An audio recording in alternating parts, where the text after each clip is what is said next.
think he's working on it. We're just making sure that the meeting is recorded. And this is the warning for all the folks lined up for coffee to come inside. The water's warm. It's our annual meeting.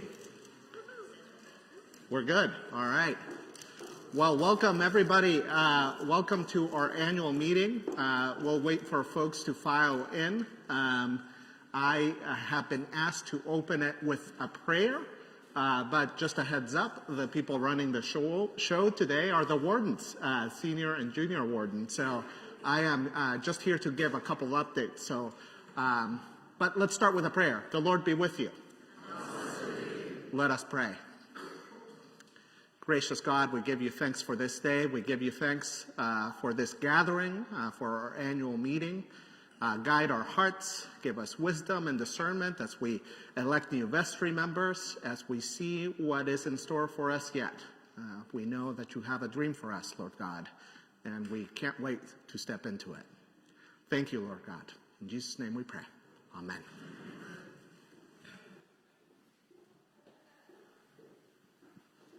Well, thanks everyone for coming today.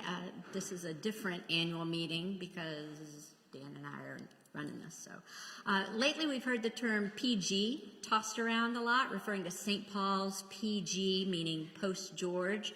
And there's a lot that we're learning how to do, PG, this annual meeting being part of that. So we ask for your patience and your grace as we try to conduct our first and hopefully our last annual meeting. We've got several folks that are going to share some information with us today about many different things, just like we do at any other annual meeting, but we will also try to explain a little bit about the transition process and where we stand in that. And then it'll be time for the 11:15 service, which I think Javier said includes a baptism, so we need to get started. First, is there someone that would make a nomination, and being real here, someone that would nominate Lanny to take our minutes? Thank you. Do we have a second? Perfect, John. And all in favor? Aye. Anybody opposed? Then you have to take the minutes yourself. Okay. Thank you, Lanny. We so appreciate you. Robert's Rules of Order, not my thing. It had to be written. Our next order of business is to elect our new class of vestry, and each year we elect 4 new vestry members, and 4 members rotate off. And we're fortunate this year to have a slate of 6 candidates that have agreed to step forward and, if elected, accept a 3-year call to serve on vestry. And these next 3 years are going to be pretty monumental in the life of St. Paul's. The profiles for this year's nominees, which are really just answers to several questions, have been posted online, sent out in our Friday emails, and there are hard copies that have been available in the narthex. But it's still nice to be able to put a face with a name. So each of the nominees, if you wouldn't mind standing as I call your name. Andrea Johnson and Cindy Kager, Colette Hibbard, Glenda Swan, Kim Hirschberger, and I think Tim Buckley, but I'm not sure he was able to be here today. We had a phone conversation and I didn't write down notes, but I'm pretty sure that's what he told me. So thank you to these folks for agreeing to serve on vestry. At this time, I'd like to open the floor to see if there are any other nominations. Yes, sir. Oh, this is a test of my brain. Okay. Yeah. Oh, I like that. Stand up, please, if you're remaining on vestry. Yes. Thank you, Heather. Very good. I can tell you those of us that are leaving, myself, Catherine Lamb, Heather Gates, and Sally Mahler. So everyone else is staying. How about that? So are there any other nominations? If not, do I have a motion to close nominations for today? Awesome. And a second? Excellent. All in favor? Anybody opposed? All right. So we've closed nominations. At this time, we've got some very kind folks that are going to hand out ballots while I explain a little bit more about the voting procedures. Our canons state that in order to vote, you have to meet 3 criteria. You have to be at least 16 years old, maybe. You have to have been confirmed or received into the Episcopal Church, and you have to be considered a member of good standing, which I always remember George saying that meant you had to be known to the treasurer. John would appreciate that, right? So confirmed or received, at least 16, and considered a member in good standing. And do we have our ballots ready to be distributed? Okay, so while they're doing that, let me explain a little about the process. There will be 6 names on the ballot. There is a line that was there in case we had someone nominated from the floor, but we don't have to worry about that. You get to vote for 4 candidates. Vote for 4. Hopefully there are little golf pencils in the pew in front of you and the things. Each candidate must receive at least 50% of the votes on a ballot. That's a weird way. Let me try that again. They have to receive a vote of at least 50% of the ballots, and that's how they're elected. So what that does then is often lead to multiple ballots. You'll have the first round, and you get 2 candidates maybe that received 50% of the votes, and so then we would have to have a second round. And then sometimes we've had a third, and we're hoping 1 or 2. We've got time for that. So that's how that works. Current vestry members are going to be collecting and counting the ballots while we conduct the rest of the meeting, and then they'll let us know the results, and they'll let us know if we have to go to that second ballot.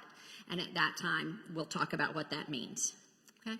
So thank you for casting your ballot, and thank you to vestry folks for collecting and handing out and counting all the ballots. Darn, I don't have to count. And so then we'll just continue on with the meeting. Oh, look, I was supposed to advance my slides. Say again? This is, you can vote once, and you got somebody sitting beside of you that you might not want her to see your vote. I don't know. Sorry, I was supposed to collect this and show as I went around. So this is what the ballot will look like, and you just mark 4, and then someone will count, and we'll come back and see if we have to try again to get the full 4. It's because they have to receive 50% of the votes. All right, next order of business is to approve the minutes from 2023. They're printed on the back of your agenda. Pardon? They fit on the back of the agenda, but they are maybe a little small. Okay. Is there anyone that would like to make a motion to approve the 2023 minutes as written? Thank you. Is there a second? Second in front. We good with that, Lanny? So I forget who said so moved. Who was my voice? Thank you. Connie Fitzgerald, and Heather did the second. All in favor? Aye. Anyone opposed? Excellent. So we've approved those minutes. And that means I get to hand the microphone over to our fabulous senior rector, let's try this again, senior associate rector, and I'm not even, Javier. I wrote the whole name down, but I'm not on a roll today. Don't worry about Javier will provide a little information about our staffing changes during the transition, and then we'll hear from our amazing junior warden, Dan, and he'll tell us a little bit about what comes next in the search process. So thank you. Thank you, Barb, and thank you for all that you are and are doing in this time of transition. Your leadership is much appreciated. My name is Javier Almendares Bautista, if you were wondering. It never fit on any form or any standardized test. There weren't enough boxes for it. So it's good to be with you this morning. As I was thinking about sharing this time with you this morning, I was thinking about when we do communion classes for first, second graders here, usually around Lent. When I teach that class, I gather the kids around the baptismal font to start. And we gather around there, and I turn to them and I ask, do you have any brothers or sisters or cousins or close friends? And all of them raise their hands, and I ask them, do you ever get annoyed with them? And every hand shoots up. And I'm basically having to pull on the reins from the list of complaints from starting, the litany that comes up. And I turn to them before that happens, and I say, when we're baptized at this church, we get a whole lot more sisters, brothers, cousins, friends. And guess what? They're just as annoying sometimes as your siblings, as your cousins, as your friends. But we commit to life together. That's what this annual meeting is about. That's what it is that we do together here. This church is united around baptism, not around a flag or political party or, association of any sort. It's baptism that brings us together. And we come together across all those differences. And we respect one another. And we tell the truth to one another. And we walk together. That's what we're about.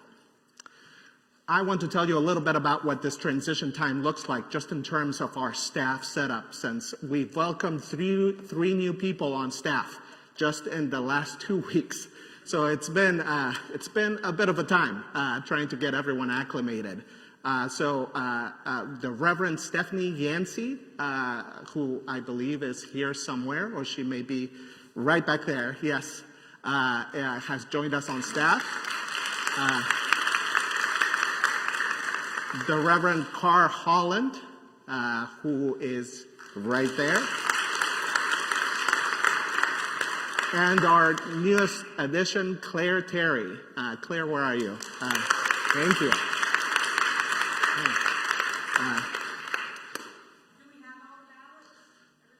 Last call for ballots? Yeah. All right, so let me tell you a little bit about how we're doing this. So in terms of the clergy staff, Reverend Stephanie and Father Carr are here half-time. So for practical purposes, until the interim rector arrives, I will be overseeing the day-to-day administration of the church office. So I'll be taking on some of those roles until the interim rector arrives, alongside my adult formation and outreach responsibilities. Reverend Stephanie will be the point person for our stewardship ministries and for our pastoral care ministries. So if you have questions about that, she'll be providing pastoral presence there. And Father Carr will be the point person for our youth and children's committees. And he has also resumed his role of God at Preschool Chapel. A role that he is well accustomed to. Alongside Father Carr, Claire has just joined us on staff as our youth and children's ministry assistant. Her primary responsibilities will be to be here on Sunday to provide support to our children's programs in the morning and youth programs, primarily children's in the morning though, and then at EYC alongside Ben, our youth ministry coordinator. So I just want to give you a little bit of that picture, right? And if you think about our youth and children's committees and the programming related to our formation activities, we have Natalie Soroka, our children's ministry coordinator, Ben Brizio, our youth ministry coordinator, Claire Terry, our youth and children's ministry assistants, and Father Carr, providing pastoral support to the committees. I just want you to get a full picture of that. All of this is possible because of your support. So I just want to say thank you. Thank you to you all for making it possible. And lastly, I just want to mention, we had Alice and George here full-time. We now have 2 clergy that are part-time. So I just want you to keep in mind that we're still down 100% of a clergy person. And this is where I get to ask you for a favor. I need your patience and understanding as we navigate this transition. And I need it today, but I'm also going to need it in 3 months when something happens that doesn't get picked up and you realize who was supposed to do that. This is going to be a little bit of a time that we have to navigate together. So I just need your patience and understanding. And people keep coming up to me and asking, what can I do? What can I do? And I also have some suggestions for you. One, just do it. Go for it. Whatever brings your heart joy, whatever ignites your passion for being a part of this place, step in. Don't wait for someone to ask you. Just go for it. I think there's a lot of great things happening here at St. Paul's, and it's possible because of your participation. So if you love cooking meals, EYC shares a meal every Sunday night. Maybe you want to sign up to cook a meal for them from time to time. Or you might want to sign up to cook a meal for folks who are sick. If you just like doing certain things for others, maybe giving someone a ride to church, maybe participating in our children's programming from time to time, maybe stepping into leading a book group from time to time. There are so many options here to get involved. So I just invite you to step in. Just go for it. Secondly, this is a bit more abstract, but I think it's very practical. I want to invite each of you to make a list of 3 people you don't know that well here at St. Paul's. And I want you to take the time to ask them out for coffee. This is a time of transition, and it depends on the social fabric we weave together. The more we get to know one another, the more we understand what it is that ignites people's passions for this place, the better we will be at doing this discernment together about what next steps are. So make a list of 3 people and ask them out to coffee. And if it feels awkward to you, tell them, Father Javier asked me to ask you out for coffee. Just do it. I think that will go a long way. You will be surprised at what things you hold in common. We sit across the pews from one another for an hour a week, and sometimes we don't have the time here in this space to go deeper than that. So just one coffee. Get together with those folks. And just keep being you. This is a wonderful parish. So I am so grateful to be here with you at this time. And I think we can do this together. So thank you. I'll now hand things over to Dan so that he can go over the transition process a bit. Okay, great. Good, it works. So I think with Javier and Stephanie and Carr, we're in really good hands. So thank you, and it's great to have you here. So I also wanted to acknowledge, just while I have the floor, our incredible staff here at St. Paul's, and it's a time of transition for them as well, with George not in the office and just learning what church looks like without him. So when you have a chance, say a prayer for our staff, and also say thank you to him if you could. So let me talk a little bit about the transition process, and I wanted to start with where we are now. So Father George announces his retirement. That's happened, so I have some check marks here. The vestry has met with the bishop and the transition officer to select a search style. We've selected a traditional search style. We've celebrated George's time with us, and another shout out or thank you to the folks who helped plan and organize that. That was quite an event, and I think George felt very honored. We have called Carr and Stephanie to be bridge priests, and I'll talk just a little bit more about what that means. Then the Diocesan Transition Office is currently searching for an interim rector for us, and so we're glad that's a national search process, and we're appreciative of that. We are also, the Wardens, in communication with the diocese about next steps and timeline. So that's where we are now. I wanted to talk a little bit more about the process going forward. So right now we're really on the left side of this graph. We're at the point where we've called our bridge priests, and the reason for calling bridge priests is that the interim position is a very specialized one, and there aren't that many interims out there, and so it's a search process to find somebody who would be a good fit for us, and the bridges help us get to that point, and I'll talk sort of expectation on timing soon. So we have an interim for a period of time, and then eventually we'll move on and call a rector. And that process between the interim and the rector involves a number of steps. So just to give you an idea of what those are, first we'll be forming a search committee. And I'll talk about a timeline for this next. We'll be collecting information from the parish through things like listening circles and perhaps a survey. And with that information that we collect, we'll develop a parish profile, and that'll define sort of what we're thinking about our future, also what we're looking for in a rector.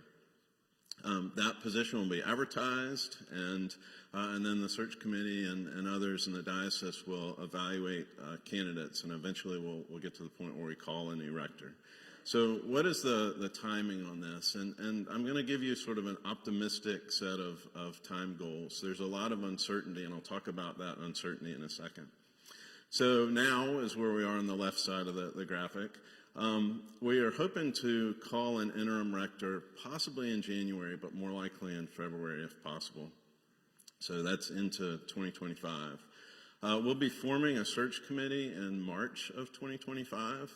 If you are interested in being on that, we are collecting names, and I'll talk about the process and the role in a little bit. So we'll be collecting information from the parish with the diocese's help. That'll be after Easter, so we'll be in May of 2025. We'll be developing the parish profile shortly thereafter, early summer of 2025.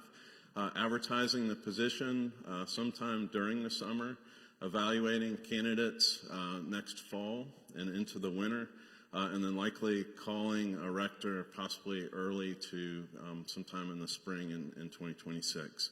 So in this timeline, which is actually a fairly accelerated timeline, we might have a new rector with us probably in the late spring to summer of 2026.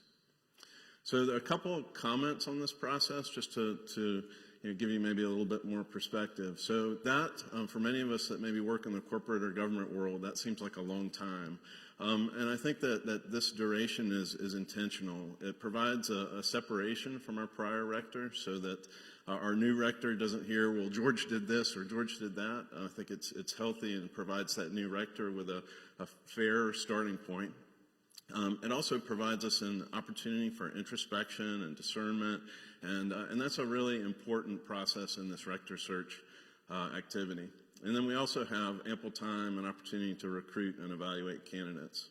So there are uncertainties in timing. So just to give you, a couple of those. One is, again, this was sort of a best case accelerated timeline that I put forth. And I'd mentioned that the interim rector is a highly skilled position. There are few of those, and many, we're a relatively large church or parish in the Episcopal Church, and so there are fewer interims that have experience with this size church. A couple other things. Well, one is that there are more rector candidates. So when we do advertise the position, there are more candidates on the market in the spring than in the fall, and so that may affect the timing of things. So another thing just to point out is, as Javier mentioned, that we are essentially have two total FTEs is what we call them in my work, clergy with us, and that with an interim and Javier in May, we'll also have at that point 2 full-time clergy. And so we've been in conversation with the diocese and asked if they could help us find possibly a curate or another clergy person that could join us during that time to bring us back up to 3. Just another note, there are costs associated with the search process. So those involve bringing candidates to St. Paul's. They involve visiting candidates in their churches and also moving expenses of moving the called rector to here. So those are things that we should be prepared for. So just a couple thoughts on the search committee. So the membership, the committee, as I mentioned, the committee will be formed in the spring. The chair will be selected by the senior warden, and the senior warden and the chair then nominate members. So that's, if you'd like your name to be in the hat for that, it would be important to let the church leadership know. The search committee will be 10 to 12 members, and about 1/3 of those will be active vestry members. The rest will not be. The vestry will review and approve those nominees for membership. So some of the duties of the search committee, conducting the listening and discernment activities, again, after Easter, compiling the parish profile from the results, working with the diocese to advertise the position and identify candidates, evaluate candidates, conduct visits, and identify 3 candidates for the bishop to interview. And then the search committee presents the vestry with 1 candidate that the vestry then would interview and potentially move forward with. So that is the transition process and the search committee. What can you do to help? So again, we're still collecting names of people who are interested in being on the search committee. And then please, please, please participate in those information gathering sessions that will happen after Easter. We need and highly value your input, and this is really a parish process, and so thank you. That is the end of my bit here. We do have a short question and answer at the end of the meeting. Marion is here, so it's great to have a diocesan representative. And also, I think Barb and I are planning on being available to folks next Sunday during the coffee hour time if there are additional questions that people didn't have a chance to answer. We'll know where that's going to be at some point soon. So at this point, I'd like to ask John Gerke to come up and give a financial update. Thank you, Dan.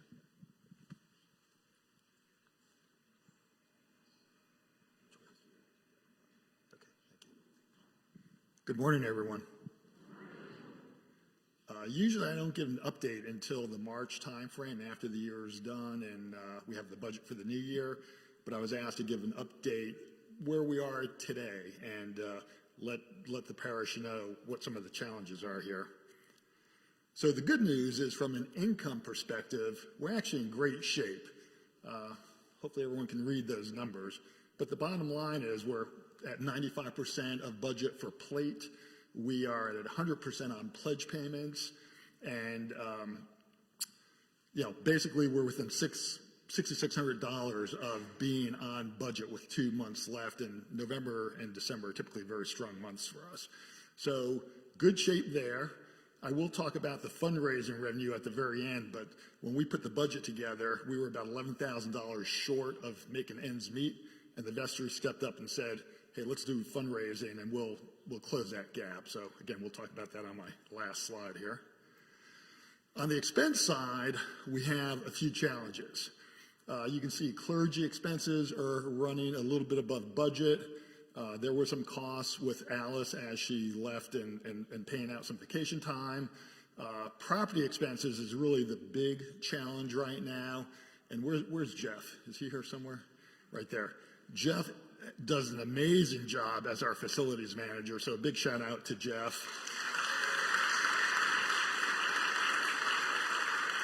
I mean, we have 5 or 6 buildings, I don't know, 11, 13 acres, whatever it is, and Jeff just keeps everything running smoothly. But as the buildings and the property ages, there's more and more expenses. We probably under budgeted in that category for this year, and we'll need to fix that as we go into 2025. Whoops, too many. So just to point a few things out, you heard about all the changes with clergy and staff, so lots of moving pieces, but right now we're, about 5,000 over budget. We expect that to increase by about another $8,000 based on various expenses associated with that. Property expenses will continue to grow beyond what we've budgeted. I mean, one good example is electricity through the first 10 months is already $4,500 over budget, and budget's based on the previous 3 years, so we've been doing more things in the church, and it's probably been hotter and colder than it's been in past years. Emergency plumbing, Jeff can talk about that. He's forever calling me saying he's got to spend more money, but again, he keeps the things running, and those are expenses we can't really help. Other long-term anticipated expenses, this building will need a new roof. It's 20 years old as we speak. Jeff's had it inspected. We do have some hail damage, so we might be able to collect some insurance on that. But we're looking at somewhere between $60,000 and $80,000 probably in the next year or two to replace the roof on here. The bigger issue is the parking lot. We've been talking about this for years. It needs to be resurfaced. That's about a $200,000, $250,000 job. And in the short term, there's some sagging and some pipe issues that need to be fixed probably much sooner than later. And I'm still waiting for Jeff to get a quote on that, but it's not going to be inexpensive. So we do have expenses. We will have additional expenses in 2025 that Dan pointed out for recruiting a new rector, interviews, traveling, moving expenses, and that could even go into 2026. So just wanted to make everyone aware of that. So the big question is, what can you do to help? First thing is complete your 2024 pledge, and as you saw, we're right on track where we would expect to be, so thank you. I've said it over and over and over. I think we have very, very generous parishioners in this parish, and they've always stepped up to the challenge when we've had needs. Submit your 2025 pledge. Randall's going to be talking more about that. We still have a ways to go. We've done very well so far, but still have to close the gap on getting to what we need for 2025. Javier mentioned, continue to just jump in and do things. And, my bullet is continue to be generous with your time, talent, and treasure. As a treasurer, I'm more concerned about that last bullet there. But seriously, it's any ministry you want to get involved in, jump in, and we just need people, especially through this transition, to jump in and give their time and talent as well. And then finally, if you saw, that Vestry fundraiser, it was $11,200, and it's even now $2,000 worse than that because Barb has been spearheading a fundraiser, and she will tell you more about this at a later date. But we have designed sun catchers, which can also double as Christmas ornaments, that we will be selling at some point in the future here. And please buy as many of these as gifts as possible, because that will help close that one bullet item. Oh yeah, we ordered 1,000 of them, so be thinking about multiples, please. That's all I have, and again, I'll give a more detailed update in March, but let me turn it back over to Dan, because we'll take questions at the end here. Thank you. We do have a really quick stewardship update as well, so Randall, if you could do that. Hello, everybody. There we go. My name's Randall Robinson. I'm on the stewardship committee along with the people listed here. Lauren, Dan has helped us out, and Honey and Paul Strickland. And we've basically, our job is kind of to try to make sure that we plan as well as we can. So that's what we're trying to get information about what kind of money we'll have for next year. 66%, John asked me, what does that mean? And what it means is 66% of the people we are hoping will submit a pledge have submitted so far. So there's a couple pieces of context there. One is, so what do we do? What does stewardship season look like for the committee? And this is kind of an idea of what it looks like. So we start out sometime late summer. We get together. We form the team. We then kind of kick off online sometime in September. We get the letter mailed out sometime around the beginning of October. We have a goal for October 27th. And typically then, you'll see the stewardship season. We get to the section we're in right now, up until yesterday, which was the hoping for more pledges after the goal date. And then we get into the follow-up section, which is the section where we get to call people, text them, say, hey, could you send us your pledge? So that's where we are right now. We could really use anybody that hasn't done their pledge yet. Be really helpful so that we'll know how to plan for next year. Where we are right now, I said we're actually slightly ahead of where we were last year. So the dotted lines are where we were last year, same time last year, roughly speaking. This year we're just a little bit ahead. If you see, each of those are above their respective line.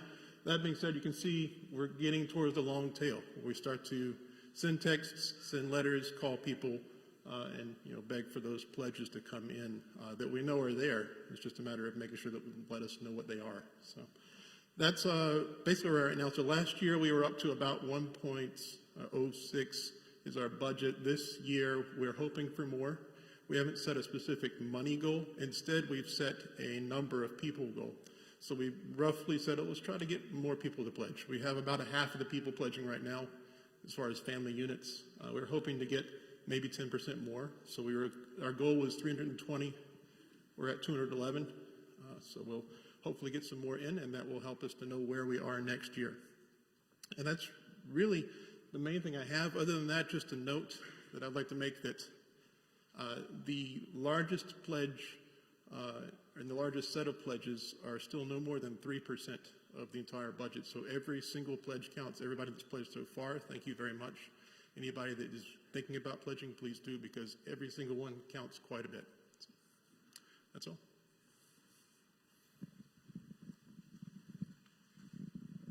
I'm wondering, do we have votes back? It doesn't look like we do yet.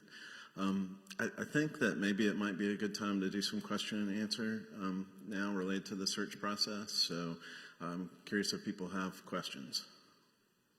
Yes, Katie.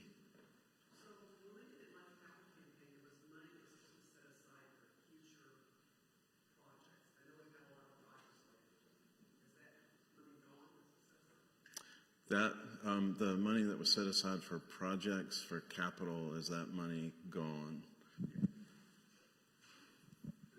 So the answer is yes. We had set aside $300,000 for that, and Jeff spent that very, very quickly. No, but all on very critical projects that needed to be done that we hadn't gotten done, like fixing the retention pond and other things along that. But those dollars are gone, and just to lay some groundwork, at some point, I think based on the aging of the building and the property, we will probably need to do another campaign just for property and maintenance, but that's for another time. Tad, question? Jeff, did you get the license plate of that bus that you just got from over?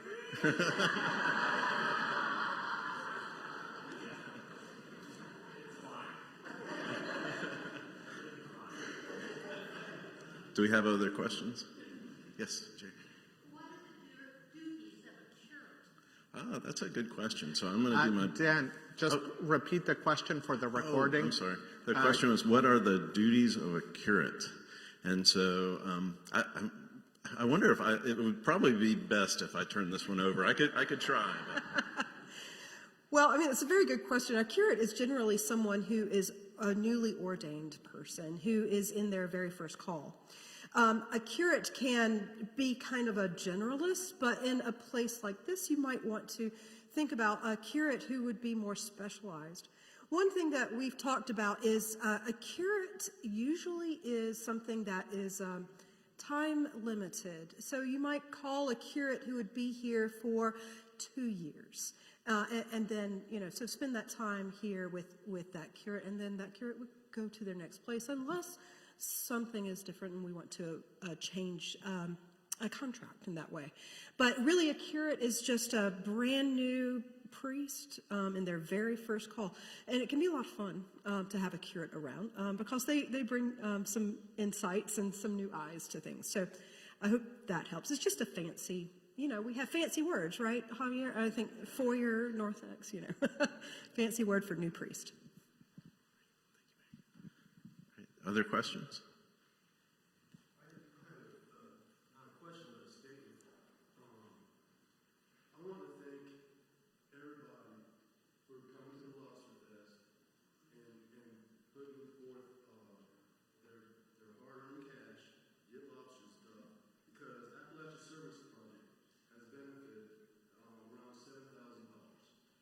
So we're so excited about doing that because now we don't have to keep beating the bushes, trying to get pledges in, and we can pay it forward and have a great time with it.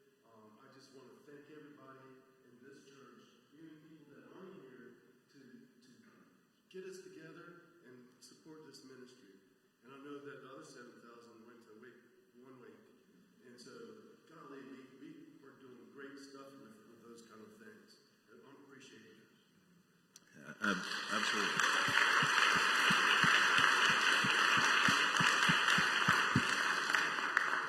Thank you, Kevin. I should have given you the mic so it would be recorded, but yeah, the Lobster Fest, it was great to have it back, and the number of volunteers and time and effort that goes into that, but also the amount that's raised that we can pass on is exciting. So thank you, everybody. Yes, Kimberly.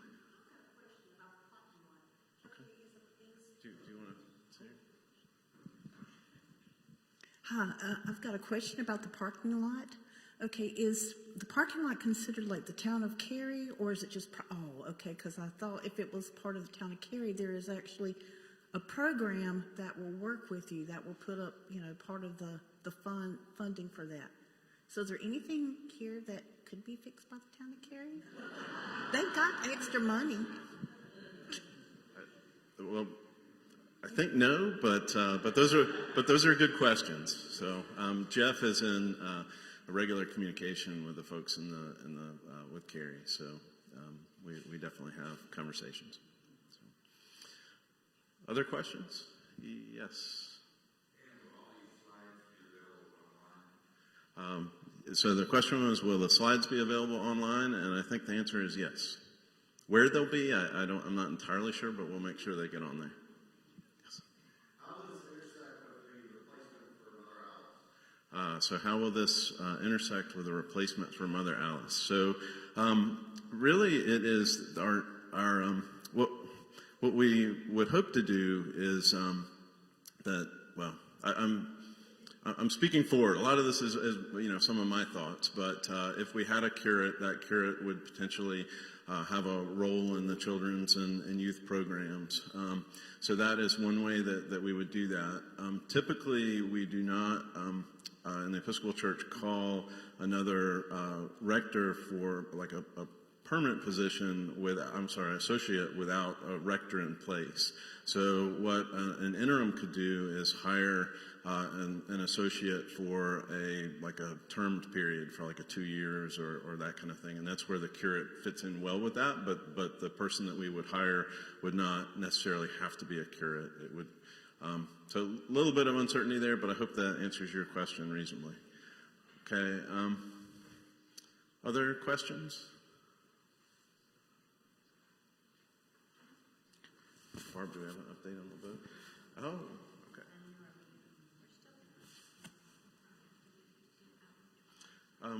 We didn't. I was a little bit worried about time and possibly needing multiple votes. So. Okay. Kim, would you like to talk about outreach?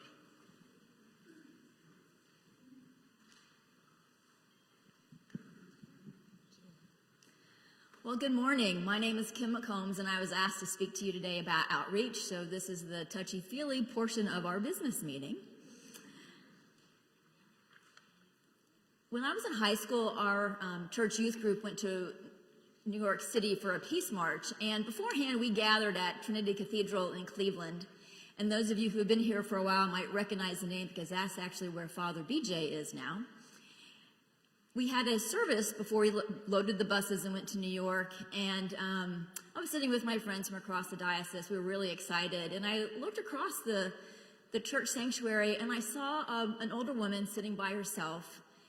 She looked haggard. She had on layers of clothes. She had all kinds of belongings around her, and something in me said, I'm going to go sit with her.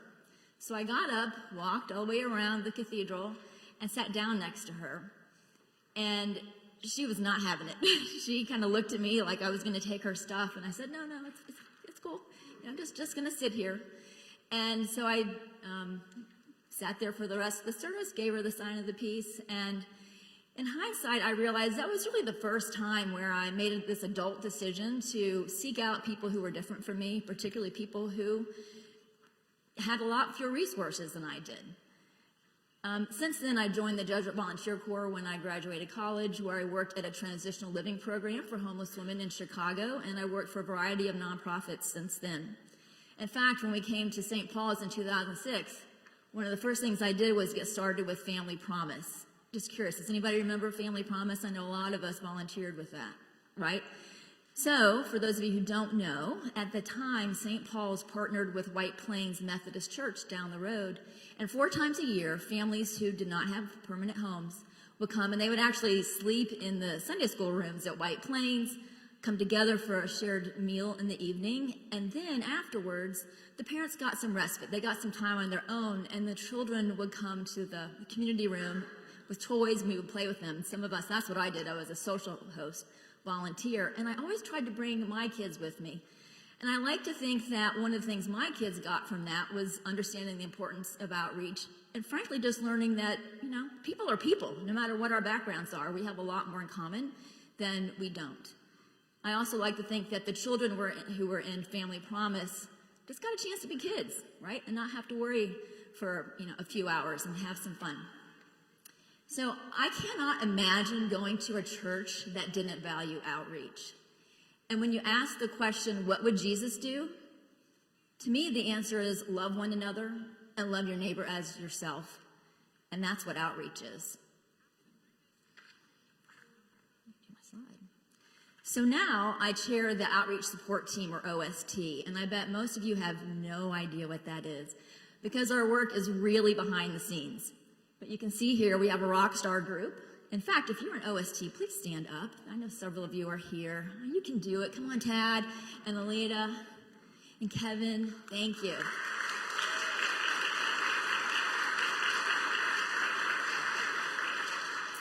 So the outreach support team is really behind the scenes, and our role is really to keep our finger on the pulse of outreach at St. Paul's. For instance, during COVID, we spent a lot of time reaching out to the leaders of all our outreach ministries, just making sure they had what they need and didn't feel quite so isolated. We also do some behind-the-scenes work in helping with ministry lead transitions, among other things. I just want to see, is Nancy Furkey here? I saw her at the early. Nancy, come on up. We're going to take advantage of this opportunity to recognize you. So as she comes up, everybody knows that Nancy Furkey led our Dorcas ministry for how many years, Nancy? Any idea? Many, many years. Countless, infinity number of years, right? Yes, so this has gone through many transitions, but we want to recognize Nancy in her role at Dorcas, which is one of our just premier outreach ministries for so many years, and we know that you've been the heart and soul of it. Thank you. And so let's give Nancy a round of applause. Thank you. Yes.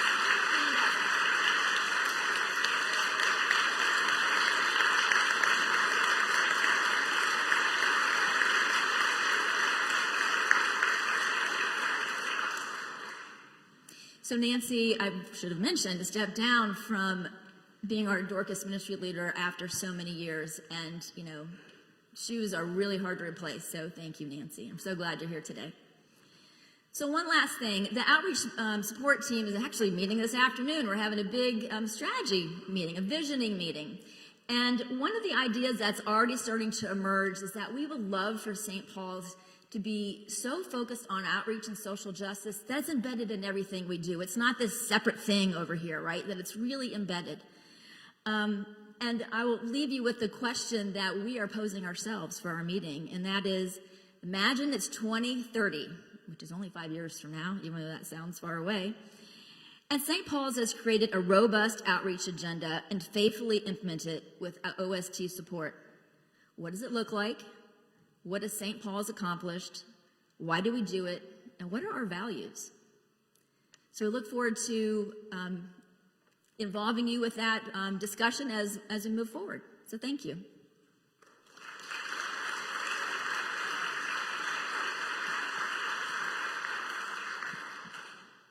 Well, guys, it's about time for the 11:15, and we have managed to elect a vestry with just one vote. I know, that in itself is good.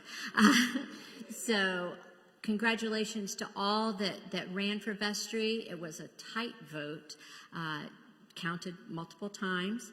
And if your name is not called, we really hope you take advantage of what Dan had suggested and consider being part of our search committee. So we look for good, committed folks to our ministries. So our vestry class of 2025 will be Colette Hibbard, Andrea Johnson, Cindy Kager, and Glenda Swan. Congratulations to them and to all that agreed to run.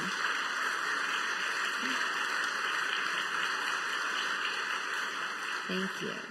So this concludes our 2024 annual meeting today, and I'm not sure, I'm going to defer to Lanny. Do we have to have a motion to close the meeting, or can I just adjourn us? Good. Yes, sir. You're ready if we need it. Thank you. But thank you for coming today, and thank you for your continued support for the life and ministry of St. Paul's and for our mission to worship, serve, and grow. Thank you, guys.